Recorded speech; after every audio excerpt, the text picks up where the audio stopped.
আসসালামু আলাইকুম। আমেরিকার লস এঞ্জেলেসের দাবানলের খবর এখন আমরা মোটামুটি সবাই জানি।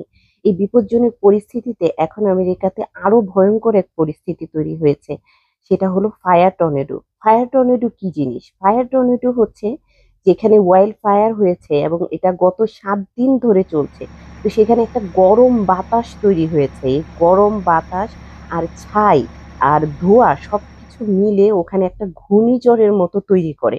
এবং এই ঘূর্ণিঝড়টা এতটা শক্তিশালী যেটা হারিকেনের থেকেও ভয়ঙ্কর বলা হয় এবং এটা একটা অনেক বড় জায়গা জুড়ে মানে আরো বেশি ড্রাই করে ফেলতে পারে এবং এই আগুনকে আরো বেশি ছড়িয়ে ফেলতে পারে। তো আসলে এইসব কারণে এই ফায়ার টর্নেডো এতটা ভয়ঙ্কর জিনিস বলা হয় এবং সেই জিনিসই এখন এই ক্যালিফোর্নিয়ার লস এঞ্জেলেসে আজকের আপডেট যে তৈরি হচ্ছে। লস এঞ্জেলেস হচ্ছে আমেরিকার দ্বিতীয় বৃহত্তম সিটি। আর এই প্যাসিফিক প্যালেসের যেখান থেকে আসলে এই ফায়ারের সূত্রপাত হয়েছে, এখানকার এই বাড়িগুলা স্বপ্নের মতো সুন্দর সাজানো এই বাড়িগুলা এখন পুড়ে ছাই হয়ে গিয়েছে।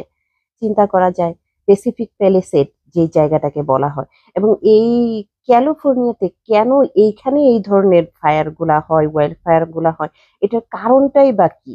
এটার মূল কারণ হচ্ছে যে আপনারা এই ম্যাপটা দেখলে ভালো বুঝতে পারবেন। এই যে দেখেন কোস্টাল এরিয়ার খুব কাছাকাছি একদম পুরা এখান থেকেই এইটা এই প্যালেসেড এরিয়াটা যেটা এটা শুরু হয়েছে এবং এইখানে যেটা হয় যে খুব স্ট্রং বাতাস থাকে এবং ওই ফরেস্টের পরিমাণ অনেক বেশি থাকে এবং এই স্ট্রং বাতাসের সাথে ওখানকার খরার মতো অবস্থা ক্যালিফোর্নিয়াতে লস এঞ্জেলেসের এই জায়গাগুলোতে অর্থাৎ খুব শুষ্ক থাকে। ওখানে বৃষ্টিপাতের পরিমাণ খুব কম হয় এবং এই যে যেটা বললাম একবারেই নন হিউমিড। তো সবকিছু মিলাইয়ে আসলে স্পেসিফিক্যালি কোনো কারণ তো বলা যায় না, কিন্তু এগুলা আসলে খুব প্রধান কারণ যেগুলাকে বলা হয় এবং কোনোভাবেই এবার যে ভয়ঙ্কর পরিস্থিতি তৈরি হয়েছে এটা কোনোভাবেই নিয়ন্ত্রণ করা সম্ভব হচ্ছে না।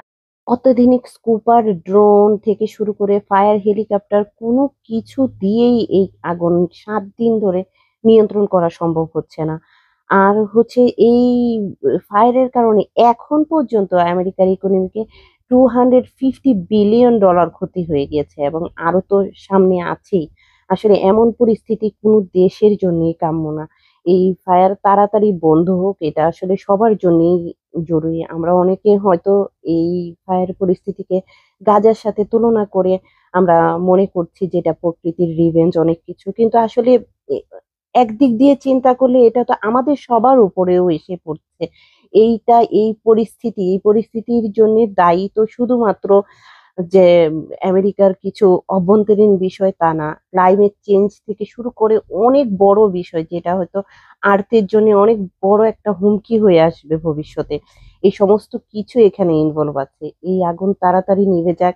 শুধু মানুষ না, জীবজন্তু থেকে শুরু করে অনেক কিছুই মরছে। অলরেডি ৪,০০০ একর জমি পুড়ে ছাই হয়ে গিয়েছে।